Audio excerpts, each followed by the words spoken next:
आप बालकनी में बैठे हुए अपना फोन चला रहे हैं, तभी अचानक आपके पास की हर चीज गायब होने लगती है। आप हैरान परेशान अपना फोन नीचे रखते हैं। आप देखते हैं कि आपकी आंखों के सामने कार, साइकिल, फुटपाथ, सड़क और ट्रैफिक लाइट गायब हो रहे हैं। गली में लोग घबरा घबरा कर इधर उधर भाग रहे हैं। आप घड़ी देखते हैं और वो भी गायब हो जाती है। आप बालकनी से अपना कमरा देखने के लिए मुड़ते हैं और देखते हैं कि आपका सारा फर्नीचर गायब हो रहा है। आप वापस सड़क की तरफ देखते हैं और आपको धूल भरी आंधी के सिवा कुछ नजर नहीं आता।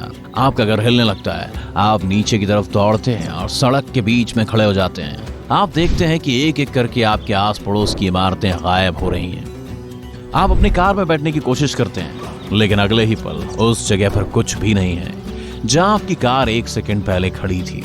आप अपना फोन देखते हैं। आपको उसमें दुनिया के रीसेट होने से लेकर कई नोटिफिकेशन नजर आते हैं। इंसानों ने जो कुछ भी बनाया वो सब गायब हो रहा है। आपने अभी अभी अपने हाथ में फोन पकड़ रखा है, तभी वो धीरे धीरे गायब होने लगता है और अब ये पूरी तरह गायब हो चुका है।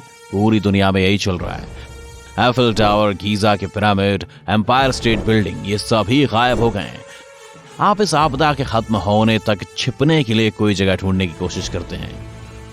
आप बाकी लोगों के साथ एक गुफा में जागते हैं। सदियों की कड़ी मेहनत से इंसानों ने जो कुछ भी बनाया था वो पृथ्वी के नक्शे से गायब हो गया है।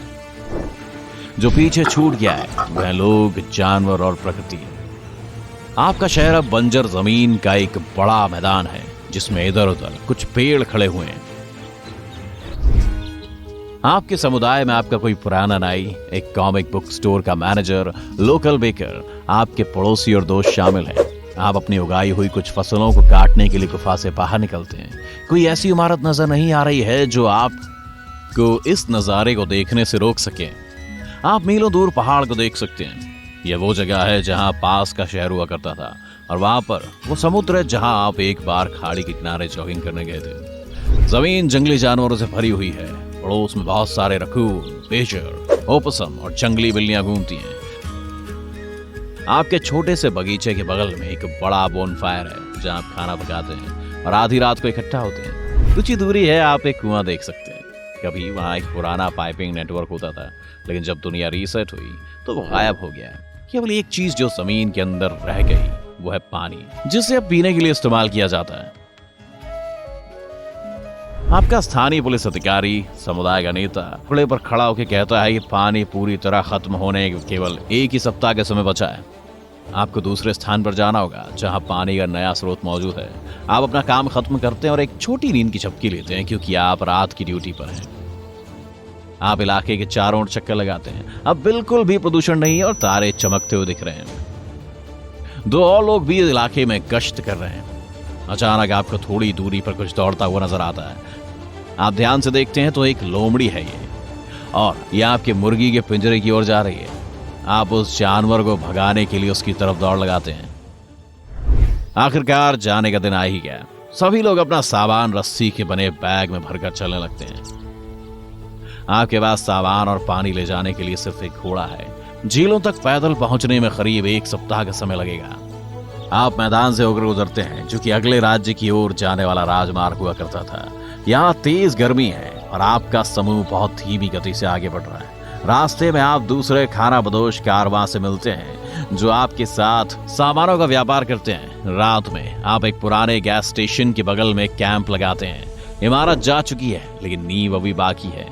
1 हफ्ते बाद आप आखिरकार झील के पास के पहाड़ों तक पहुंचने में कामयाब हो जाते हैं। आपको लगभग पूरे रास्ते ऊपर की ओर चलना होगा। जल्दी बहुत अंधेरा हो जाता है। आपको पुराने पेड़ों की आड़ में डेरा डालना है। ये एक ठंडी रात है और आपके समूह के सदस्य कैंप फायर के आसपास इकट्ठा होते हैं। जब सभी सो जाते हैं तो आप रात की ड्यूटी पर वापस आ जाते हैं। आप उस इलाके की छानबीन करते हैं और आपको कुछ गड़गड़ाहट की आवाज सुनाई देती है। आप चारों ओर देखते हैं और आपको एक भालू नजर आता है। आप नीचे झुकते हैं और कोशिश करते हैं कि कोई शोर ना करे। अचानक आप देखते हैं कि आपके बगल में भालू का एक छोटा बच्चा है। उत्सुकता से आपसे केवल कुछ ही फीट दूरी पर हवा को सूंघ रहा है। माँ भालू दहाड़ती है, अपने बच्चे को बुलाती है। आप धीरे धीरे पीछे हटते हैं। सब कुछ ठीक है। तभी आप गलती से एक टहनी पर कदम रख देते हैं। बच्चा रोना शुरू कर देता है। उसकी माँ पेड़ों के पीछे से निकल कर आती है और आपको देखती है। ये विशाल प्राणी अपने पैरों के पीछे पर खड़ा हो जाता है और दहाड़ता है। कैंप में लोग दहशत से जाग जाते हैं। आप उल्टे पैरों भागने लगते हैं। भालू आपके पीछे भागता है। लीडर और बाकी रात के गश्ती दल इस उग्र जानवर को डराने में कामयाब हो जाते हैं। आपका लोमड़ियों और रकून से सामना हो चुका है, लेकिन भालू से सामना पहली बार हुआ है। आप महसूस करते हैं कि आप फूड चेन के टॉप पर नहीं हैं। अगले दिन आप बहुत सावधानी से आगे बढ़ते हैं। बहुत सारे जंगली जानवर जैसे पहाड़ी शेर और बॉबकैट चारों ओर दुबके हुए हैं। आप आखिरकार पहाड़ की दूसरी तरफ पहुंच जाते हैं। आपको एक झील नजर आती है। एक बहुत बड़ा इलाका है जो एक पब्लिक कैंपिंग स्पॉट हुआ करता था। अब पानी के पास कुछ बस्तियां बनी है। आपका समुदाय इतना बड़ा नहीं है, इसलिए आप सरोवर से निकलने वाली नदी के पास बस जाते हैं। आप झरने के बगल में एक झोपड़ी बनाते हैं और एक किसान के रूप में काम करने लगते हैं। आप दूसरी बस्तियों के शानदार लोगों से मिलते हैं। ये वैज्ञानिक, इंजीनियर, संगीतकार, डॉक्टर हुआ करते थे। वैज्ञानिक तकनीक के आधार पर समाज को दोबारा विकसित करने का तरीका खोजने की कोशिश कर रहे हैं, लेकिन इसमें दशकों लगने की संभावना है। उन्होंने पहले कदम के रूप में मिट्टी का ओवन, बर्तन और धूपदान बनाया। उन्होंने मछली पकड़ने और परिवहन के लिए झील और डोंगी पर एक डॉक भी बनाई। कुछ महीने बीत जाते हैं। आपने एक सिंचाई प्रणाली बनाई है जो झील के पानी का इस्तेमाल करती है। बस्ती के इंजीनियरों ने तो पाइपिंग सिस्टम तक बना लिया है। यह हर घर में ताजा पानी पहुंचाता है।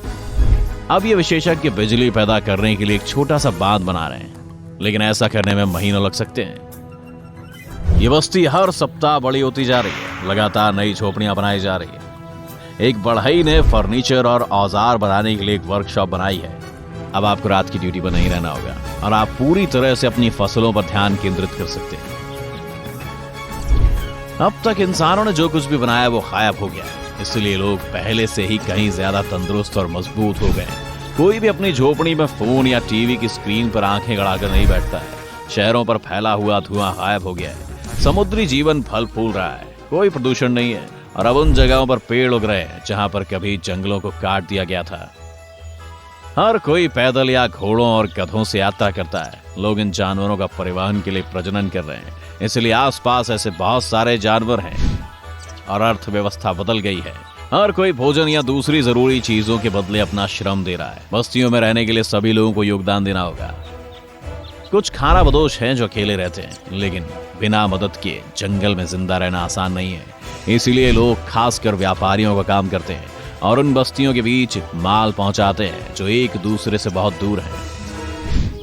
मनोरंजन करने के लिए कुछ लोग पुरानी क्लासिक फिल्मों के कुछ हिस्सों का रोल प्ले करते हैं। किसी ने बुनियादी चीजों से गिटार, बांसुरी और गाने बजाने का सामान बनाने में कामयाबी हासिल कर ली है।